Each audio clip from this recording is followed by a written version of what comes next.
औज़ुबिल्लाहि मैं बिस्मिल्लाहिर्रहमानिर्रहीम। नाज़रीन, एक नई वीडियो के साथ हाजिर खिदमत हूँ और उम्मीद करता हूँ आप मेरे इस वीडियो को भी उसी तरह पसंद करेंगे, शेयर करेंगे और कमेंट्स बॉक्स में जाके कमेंट्स करेंगे जिस तरह मेरी पिछली तमाम वीडियो को आप लोगों ने सराहा और कमेंट्स बॉक्स में जाके कमेंट्स किए। नए आने वालों के लिए खुशामदीद वेलकम और साथ रिक्वेस्ट के मेरे चैनल को सब्सक्राइब करें, बेल आइकन को टच करें और ऑल को टच करें ताकि मेरी तमाम वीडियोज़ बआसानी आप तक पहुँच सकें और मेरे वीडियो से आप इस्तेफ़ादा हासिल कर सकें। और साथ रिक्वेस्ट के कमेंट्स बॉक्स में जाके लाजमी कमेंट्स करें जिससे मेरी दिलजोई भी होती है और मेरी वीडियोस अपग्रेड होने में भी मदद मिलती है। नाज़रीन, आज एक ऐसा सेंसिटिव टॉपिक, एक ऐसा हसास कि जिसका तल्लुक़ कम से कम हमारे पाकिस्तान में तो दूर दूर तक नहीं है, लेकिन इंडिया में बेशुमार ऐसे आपको मिलेंगे लोग जो इस पे अमल करते हैं।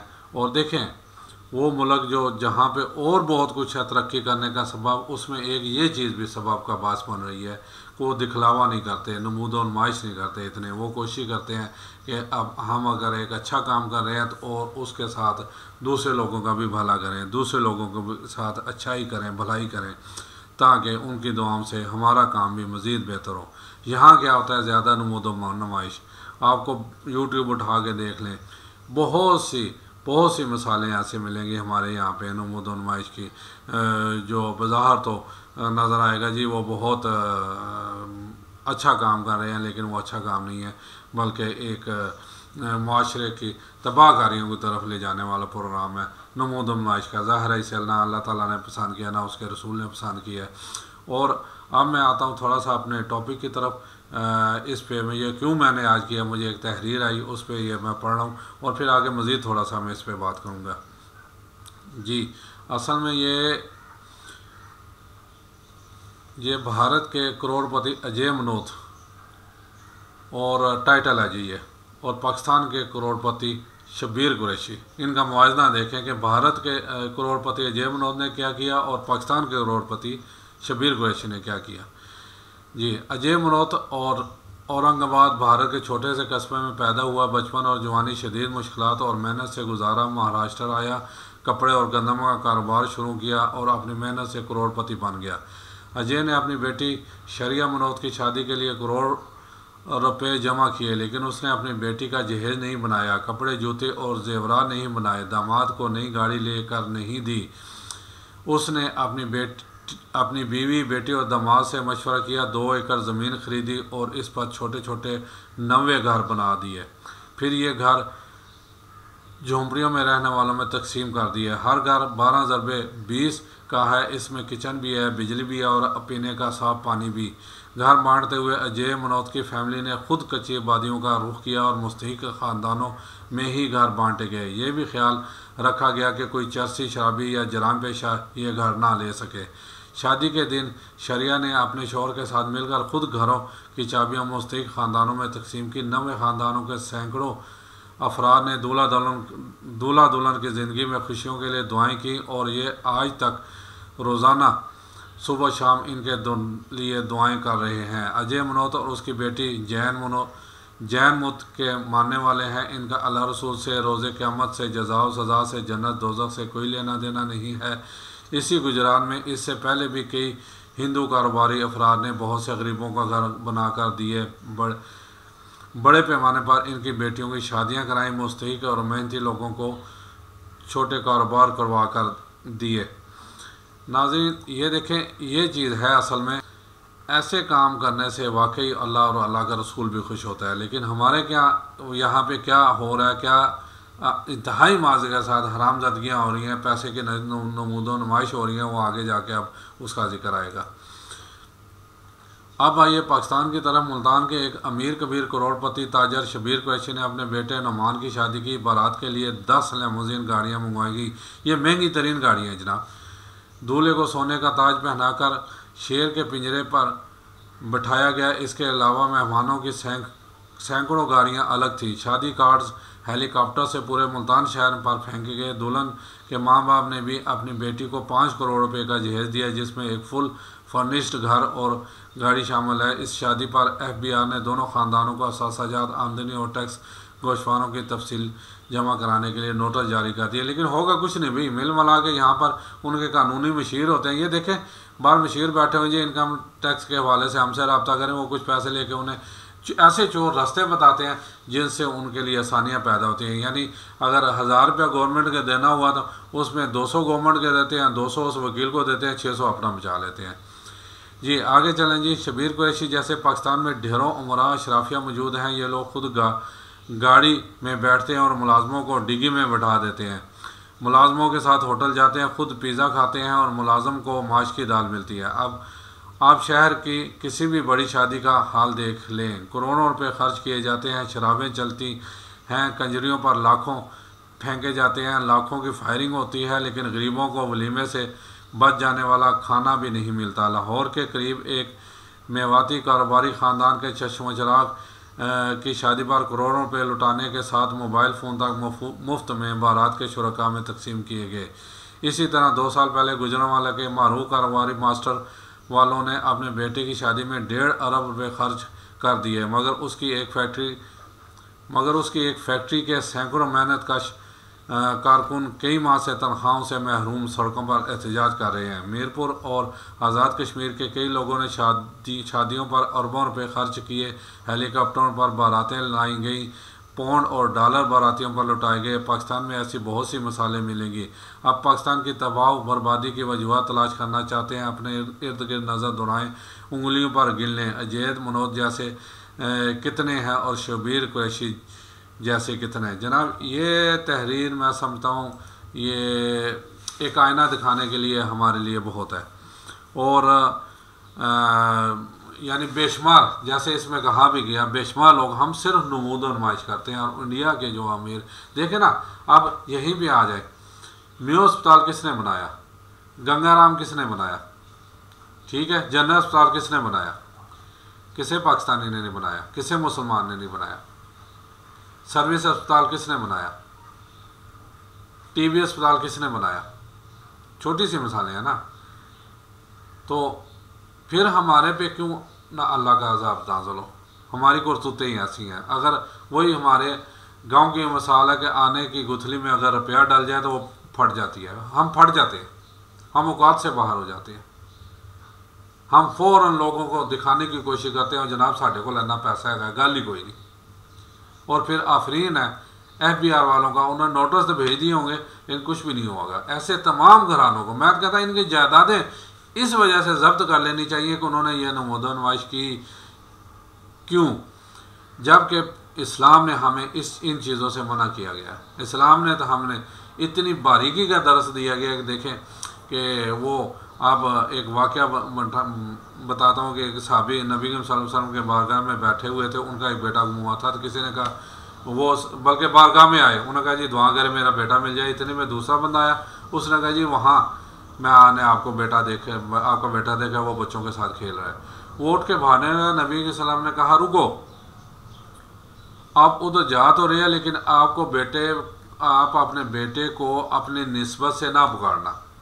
साहबी ने कहा वो क्यों या रसूलल्लाह? उसने कहा हो सकता है वहाँ के ये यतीम बच्चे हों, आपकी मोहब्बत और ज़ाहिर है आपका बेटा गुम हो गया था और तड़प में आप बेटे को सीने से लगाओ, अपनी कुन्ने से पुकारो तो उनका दिल मजरू ना हो जाए, उन्हें महसूस ना हो कि हम यतीम, आज हमारा बाप भी होता था हमें सीने से लगा लिया। हमें इतना यानी इतनी बारीक बीनी में बताया गया। फिर हमसायों के हुकूक में मैंने कहा था कि हम अपने दूसरी स्टोरी उस वक्त तक नहीं डाल सकते जब तक साथ वाले हमसाए से इजाज़त ना ले लें, इखलाकी एतबार से उन्हें, क्योंकि ताकि उसकी तरफ आने वाली हवा हमारी दूसरी स्टोरी की वजह से ना रुक जाए। जनाब बहुत सारे अहकामात हैं हमारे इस्लाम में, पढ़ कर तो देखें।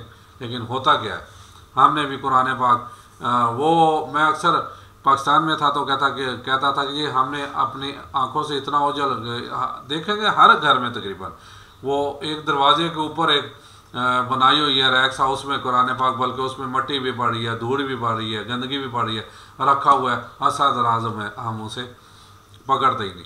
जब सऊदीया में गया तो उन्होंने जूतिया में रखा हुआ है कुरान पाक नीचे। यानी ये दोनों चीज़ें गलत है।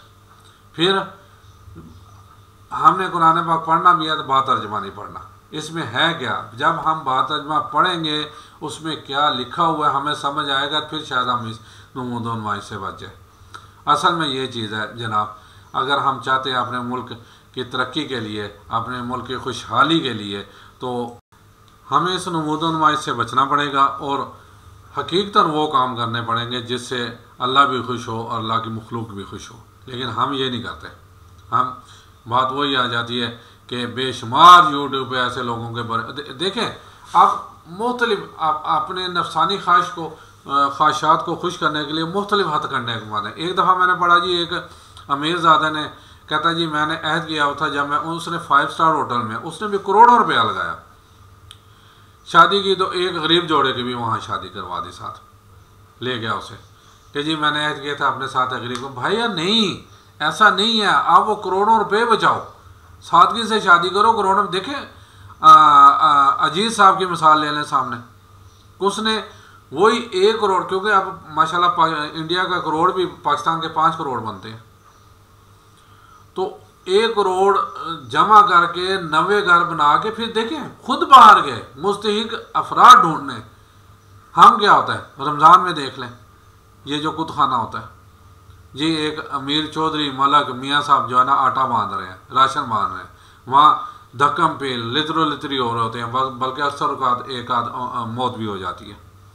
तो जनाब हम भी ये कर सकते हैं बाहर निकल के। मैंने आगे अपनी वीडियो में एक बार आया था, मुझे बहुत अच्छा लगा, और ये सल्तनत उस्मानिया के दौर से ये काम शुरू है अरबों में, कि वो एक बड़े डिपार्टमेंटल स्टोर या जनरल स्टोर पे चले जाते हैं और उसका खाता मंगवाते हैं। कहते हैं जी है इसमें खाता कोई पुराना जो पैसे ना दे सका हो, उसमें एक आध कोई बेवा या गरीब आदमी निकल आता है। फिर वो पहले उनसे रब्ता करते हैं कि वाकई ये हक है भी हक बजाना पैसे ये खाता क्लियर करवाने का, या जो कोई चर्सी और भंगी तो नहीं है। वो सारी मालूमात लेके फिर उसे कहते हैं जनाब हमने आपका ये खाता तो क्लियर कर दिया, आगे भी जब तक आप इस स्टोर से ये सामान लेते रहेंगे हम इसका खर्चा उठाएंगे।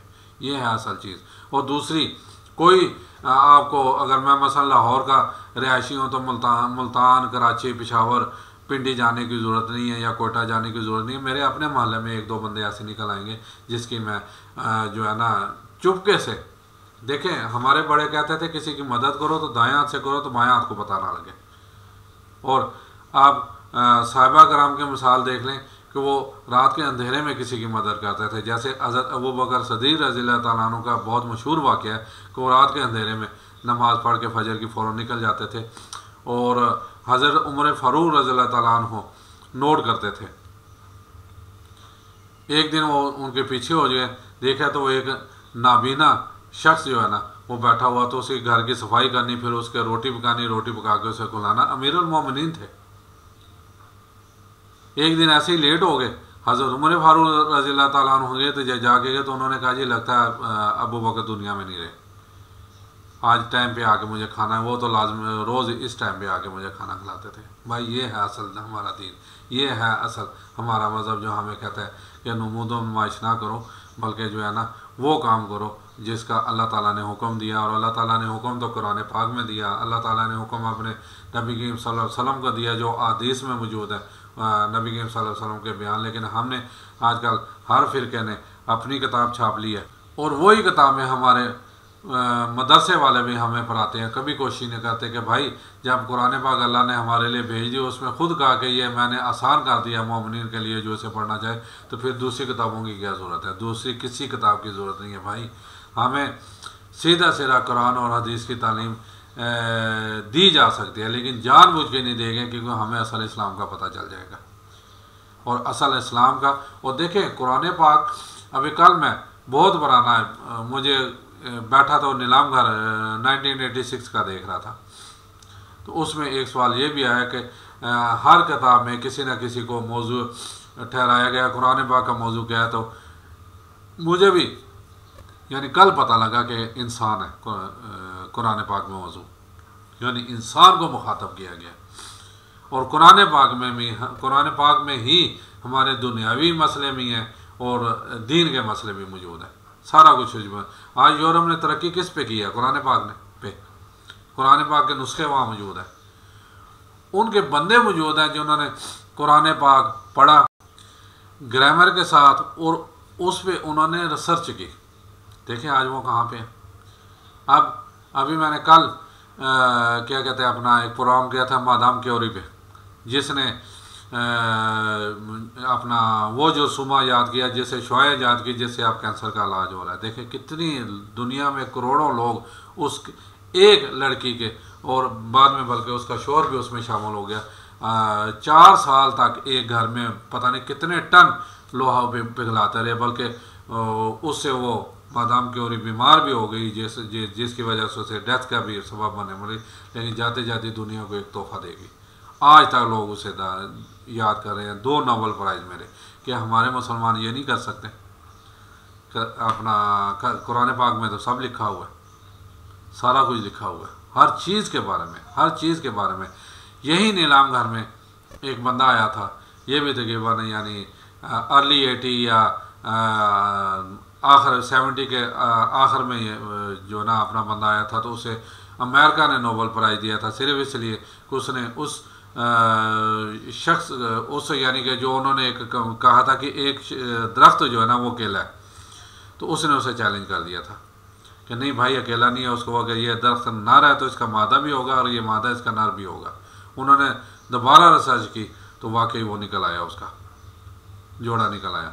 तो उन्होंने उसे नोबेल प्राइज़ दिया और पूछा जी आप ये कैसे इतने वसूख से कहते रहे हैं कि हमारे इतनी साल हर साल की रिसर्च को जुटलाते रहे हैं। उसने कहा जी मैं नहीं कह रहा, मेरा कुरान पाक कह रहा है कि अल्लाह ताला कुरान पाक कह रहा है मैंने हर चीज़ के 2 जोड़े पैदा किए हैं, चाहे वो इंसान है चाहे जानवर है, जोड़े जो है ना उसके पैदा किया, अकेला कोई नहीं है। अगर आदम को पैदा किया तो उसके लिए उस हवा को भी पैदा किया। ये है जनाब रिसर्च। लेकिन आजकल हमारा क्या हो रहा है? अल अमानुल हफीज़। आजकल तो हम कुरान पाक पढ़ने की कोशिश ही नहीं करते, अगर पढ़ते हैं तो वही 10 नेकियों के पीछे यालमुना तालमुना यालमुना तालमुना बस ऐसे करते रहते हैं। पता ही नहीं है इसमें लिखा गया हुआ, यकीन माने। और जिन्हें पता है, ख़ासकर हमारे कारियों का भी यही हाल है। आज सुबह एक फजर की नमाज में अजाब की आयत पढ़ रहा था, तो वो लहग लहग और चह चह के उसे ऐसे पढ़ रहा था जैसे इसमें अनामात की बारिश का जिक्र किया अल्लाह ताला ने। क्यों? उसे भी नहीं पता कि मैं क्या पढ़ रहा हूँ। और बाहर मैं 12 साल सऊदीया में बताया, वो जब ये अजाब की आयत पढ़ते थे तो ना सिर्फ इमाम पीछे, अभी आप हरम का देख सकते हैं, हरम के क्लिप देख सकते हैं, या मस्जिद नबवी के क्लिप देख सकते हैं, ज़ारो कुतार ऊंची आवाज़ में रोते हैं खौफ खुदा से, क्योंकि उन्हें उन आयात का मतलब पता है। हमें तो ये ना हमने कोशिश करनी है, ना हमारे मतवों ने हमें ये सिखाना है, क्योंकि उनके सारे वो ख़त्माने ख़त्म हो जाते हैं, उनकी देगें ख़त्म हो जाती हैं, उनकी शरीनें ख़त्म हो जाती हैं। अगर हम ये सारे पढ़ लें ग्रामर के साथ कुरान पाक को, खुदारा अपने इस मुल्क को बचाना है, तो मैं आखिर पे यही कहता हूँ होश के ना लें, और सबसे पहले तो अपने आप को बदलें, फिर इस कौम को बदलने की कोशिश करें। और उसका सबसे बेहतरीन तरीका यही है कि जब अब इलेक्शन हो तो बाहर निकले, एक तो वोट लाजमी डालें, दूसरा 8-10 अफराज में जो सही बंदा हो। देखिए मैं तो अब ये भी कहता हूँ, अगर यकीन माने अगर सही बंदा नहीं है, इलेक्शन का बाइकाट कर दें। जैसे वो उस दिन औरिया मकबूर जान कह रहे थे कि शायद तुर्की में कहा ये खाना उन्होंने इलेक्शन का ये भी है, अगर मनपसंद बंदा नहीं है तो वो बाइकाट के उस खाने में स्टैंप लगा के आ जाता है कि भाई मुझे ये सारे पसंद नहीं है, जितने भी खड़े हुए हैं ये चोर है, डकैत है, हरामी है। पहले तो पाकिस्तान में भी ये होना चाहिए, नहीं हो सकता हम खुद बनफ्से नफसीस इस इलेक्शन का बाइकाट कर सकते हैं। लेकिन मेरा ख्याल है 10-12 बंदों में से एक बंदा के 100% कोई भी नेकोकार या दूध का दूल्हा नहीं हो सकता, लेकिन जो मैक्सिमम इस काबिल हो, ना डरे ना झुके ना बिके, तो उसे वोट दे के आ जाए, वो किसी पार्टी का या कि आज़ाद में। हाँ ये है कि कल मैंने खबर, वो भी इसमें भी काफ़ी हद तक सदाकत हो सकती है कि आज़ाद उम्मीदवार भी वो है। आप उसकी बैकग्राउंड देखें, कहीं वो बिकने वाला तो नहीं है, बाद में किसी पार्टी से 1 करोड़ लगाए और 5 करोड़ 10 करोड़ लेके अपना वोट बेचते। ऐसे से भी बचे। ये मुमकिन है, हर चीज़ मुमकिन है अगर हम थोड़ा सा तहकीक करें ना ईमानदारी के साथ। बात वही मैंने आगे भी कहा था कि PTV पे आ गया, यूसुफ रज़ा गिलानी वज़ीर आज़म था और 22 घंटे लोड शेडिंग हो रही थी, तो कंपेयर जूतों की दुकान पे गया, वो चेक करने, कभी एक चेक कर लिया, कभी दूसरा तीसरा 4-5 दुकानें फिरने के बाद वो बाहर आ गया और कैमरे की तरफ से हमारे से मुखातब हुआ। उसने कहा जनाब मुझे जूते नहीं चाहिए, मैं सिर्फ आप लोगों को ये याद करवाने की कोशिश कर रहा हूँ। आप ये छोटी सी चीज़ जो 1000 रुपये की या 800 की आती है उसके लिए तो वो 2 करते हैं। आपको पता है आपकी जेब में कितने पैसे हैं और उस हिसाब से आप अच्छे से अच्छा जूता खरीदते हैं। लेकिन एक MNA आंखें बंद करके इलेक्ट कर लेते हैं जो बाद में वज़ीर आज़म बन जाता है। आप भुगतो इन्हें। ये है हमारा आलमिया। या हम पार्टीबाजी में या बरादरी में या मसलक में बटे हुए हैं। जब तक हम इनसे बाहर नहीं आएंगे हमारा कुछ नहीं बन सकता। उम्मीद करता हूँ जी अगर मेरी इस वीडियो से कोई एक बंदा भी रहनुमाई हासिल कर ले और अकल ले ले या नसीहत हासिल कर ले, मैं समझूंगा मेरे इस वीडियो का बनाने का मकसद पूरा हो गया। दुआ गूँ कि अल्लाह ताला मुझे भी और आपको सबको भी सीधा रास्ता दिखाए। अस्सलाम वालेकुम व रहमतुल्लाहि व बरकातुहू।